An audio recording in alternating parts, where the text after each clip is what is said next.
Yeah, it's a real dank and miserable day today. And it's fitting because it's another golf course we're going to lose.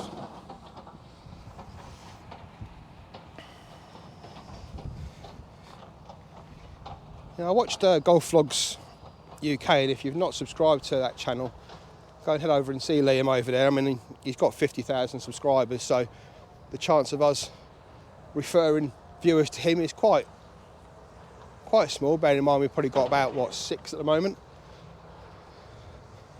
But head over there, he's talking about the number of golf courses that are closing nowadays, and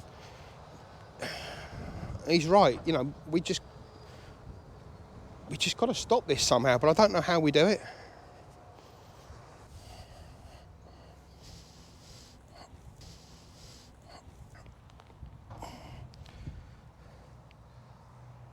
So we're here at the first tee. I mean, I'm not gonna lie, I probably played off this looking similar to this. It was never the greatest looked after course. But it's just so sad to see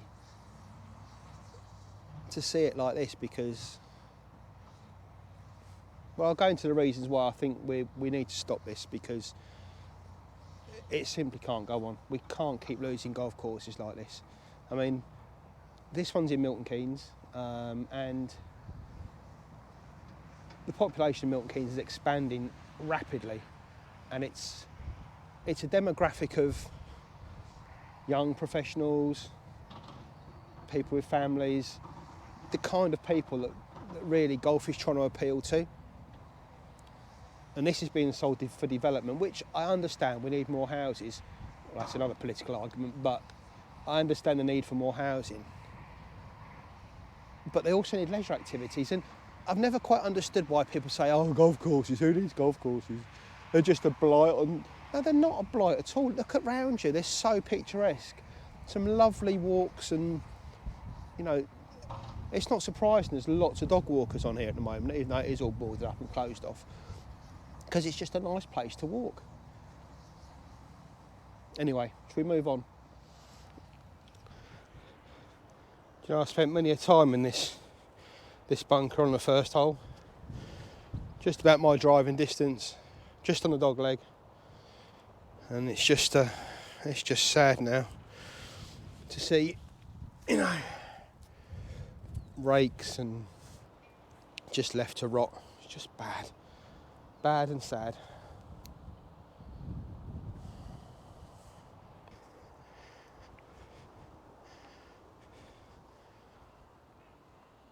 This was once a bunker onto a lovely manicured green, and now it's just, I hate to say it, but I'm actually getting a little bit emotional. I've no idea why, because it's just a bloody golf course, but it's just sad. I keep saying that, I know, but it is just very sad. You know, and you see tyre tracks and everything all over the green and things, you're thinking, people, what are you doing?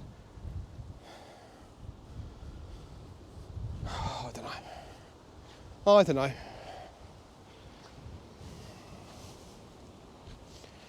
See, the thing is with all these golf courses closing, of course, especially the old ones, is that it's going to be really windy, isn't it? Sorry about the wind noise, but it is quite a blustery, windy day.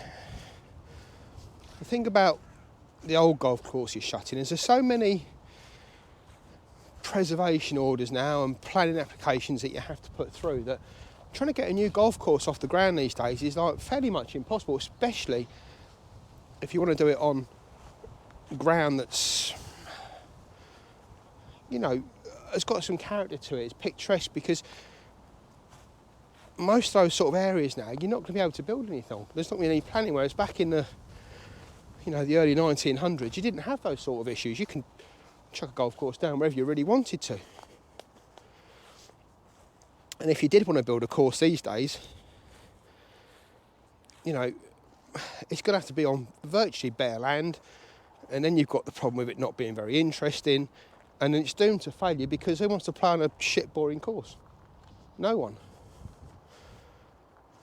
So that's why it's so important that the the old golf courses that we've got, the ones with a bit of character, we've got to keep them because, you know, we're not going to get the chance to play with things like that anymore. So I just say that out loud. You know, we're not going to get the chance to play on courses where you've got like established trees and areas of well, a better word, outstanding natural beauty, because they're just not going to be available to chuck a golf course on. So while we're losing municipal courses like this, which on the face of it isn't the greatest loss, like I said, it wasn't the greatest course in the world, but it was a decent track to have a good game of your mates on. Some of the holes on this course, I'll try and walk to one from here if I can, which was a lovely hole, some lovely trees on it and stuff, and to think that's just going to be dissected with 3-bedroom terraces is just, it's abhorrent to me. It really is. You know, it's a little bit, I mean, I'm quite a bit of a car freak, and it's a little bit like seeing a Spitfire going to the Crusher, or an MG Midget going, and, you know, just, you can't get these things back once they're gone. I mean, imagine playing here, we did play on here, but it's just really sad to see it all, I'm not saying rack and ruin, but, you know, it could quite easily still be saved. But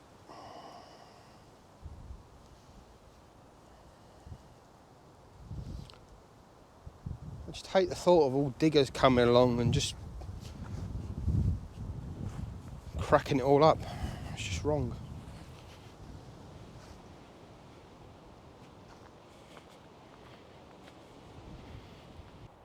Do you know what, while I'm here, I'm just going to pop over to these trees over here on the right of the third hole, because I must have put 300 balls into these over the years. Let's just see if we can find one.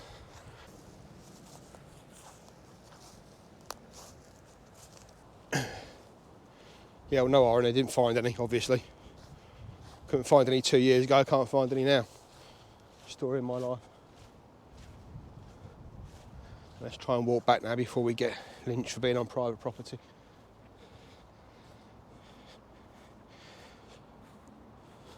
There was 3 women on recently. Now, I think they were from government think tanks, or Labour, Conservative and Liberal think tanks. Sorry, I keep catching my chin on the wind muff. So. And they were saying that, you know, oh, we need development land, we need more houses, let's build on Greenbelt, but if we're sensible about it, you know, we can develop on golf courses, because that's not really Greenbelt. And I'm thinking to myself, well, hang on a minute. I grant you it doesn't look very picturesque at the moment, but this was a lovely place in the summer, and it's not that bad a place now. It's just because we've got all the fences and cages and stuff up around the ponds, it looks a bit manky, but you know, this was a nice place to go. Great place to get exercise. It's better than being on a treadmill in a generic gym, and you know, I'm just scared that as a society we're turning into that person. You know, there's nothing quite like this. You get more fresh air.